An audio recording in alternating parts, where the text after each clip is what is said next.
नमस्कार दोस्तों, मैं हूं बिमल उमराव। आज जो है बकरों को नहलाने जा रहे हैं।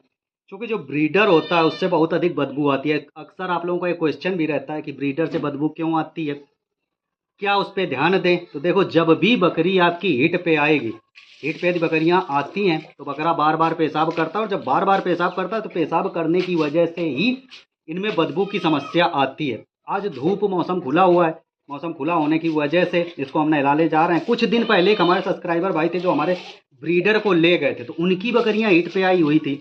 उन्होंने क्रॉस कराया, क्रॉस कराने के बाद वहाँ भी खूब पेशाब किया। पेशाब करने के बाद इसकी स्थिति इस तरह की हो गई कि पूरा जो है सफ़ेद से ब्राउन कलर का हो गया। तो काफ़ी बदबू भी आने लगी। आज मौसम भी खुला है तो आज इसको हम नहलाने जा रहे हैं। तो यदि आपके बकरों में इस तरह से गर्मी में रहते हैं, हीट में रहते हैं, बकरियां हीट में आती हैं और इस तरह से पेशाब वगैरह बार बार बकरा करता है, तो आप लोग ये कर सकते हैं, उसको नहला सकते हो। नहलाने की वजह से बदबू नहीं आएगी, प्लस बकरा शांत हो जाता है, बहुत ज़्यादा अग्रेसिव नहीं रहता है। एक चीज़ और, बकरे काफ़ी दुबले हो जाते हैं। यदि बकरियां हीट पे आती हैं तो सही से चारा नहीं खाना, दाना नहीं खाना, इस तरह से बार बार अग्रेसिवपन दिखाना, ये सारे रीजन रहते हैं जिसकी वजह से ये कुछ दुबले हो जाते हैं। तो ब्रीडर भी काफ़ी कुछ दुबला हो गया है। अब रहेगी बात कि हम इसको नहलाएं किससे। तो देखिए, आप इसमें जो कपड़ा धुलने वाली साबुन वगैरह आती हैं उनका यूज कर सकते हो, उनसे अच्छी तरह से साफ़ हो जाते हैं। तो ये साबुन है, इससे हम जो है यूज करने वाले हैं। और नहलाने के लिए 2-3 लोग लगेंगे क्योंकि काफ़ी बकरियां हैं। तो और जो भी बकरी गंदी हैं या छोटे मेमनों, अक्सर छोटे मेमनों में क्या होता है, जू चीचड़ हो जाते हैं, तो उनको भी नहलाएंगे।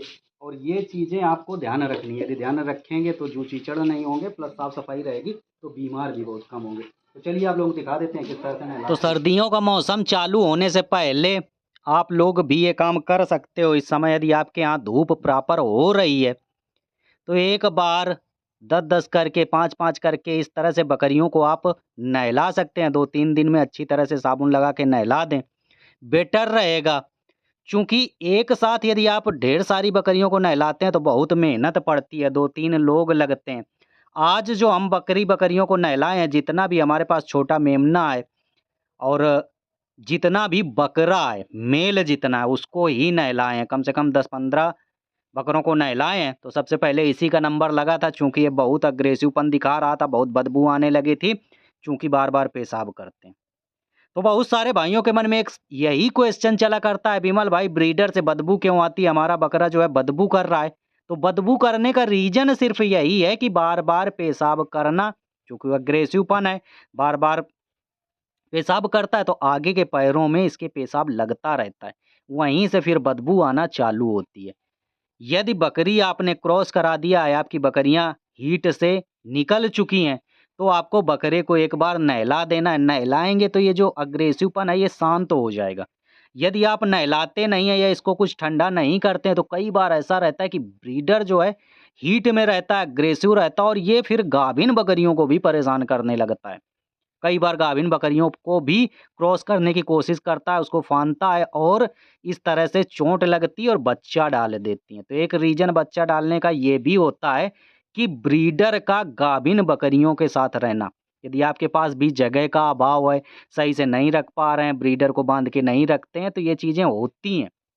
ठीक है? तो बकरी पालन में जगह का भी बहुत बड़ा महत्व है। जगह आपके पास होनी चाहिए।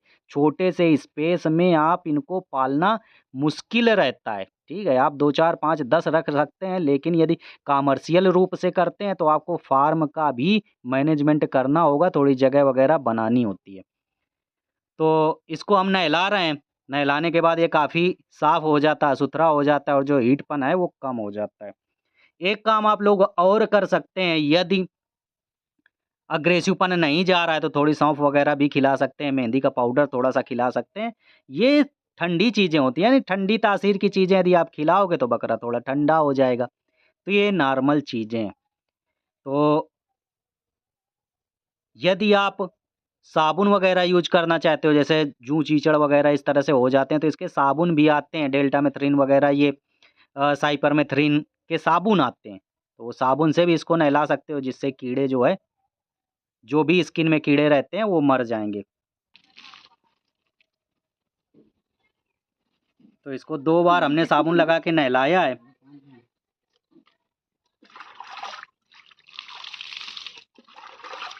बकरी पालन में चीज़ें रहती हैं, आपको लगना पड़ता है, काम करना पड़ता है। और इसको नहला देंगे तो साफ़ सुथरा हो जाएगा। जानकारी आप लोग को कैसी लगी आप लोग कमेंट करके बताइएगा। चैनल पर पहली बार आए तो चैनल को सब्सक्राइब कर लीजिएगा। यहाँ गोट फार्मिंग से रिलेटेड A to Z जानकारियाँ मिलती रहती हैं। यदि आप फार्मिंग करते हैं तो ज़रूर जुड़ जाएं, बहुत लाभ होगा।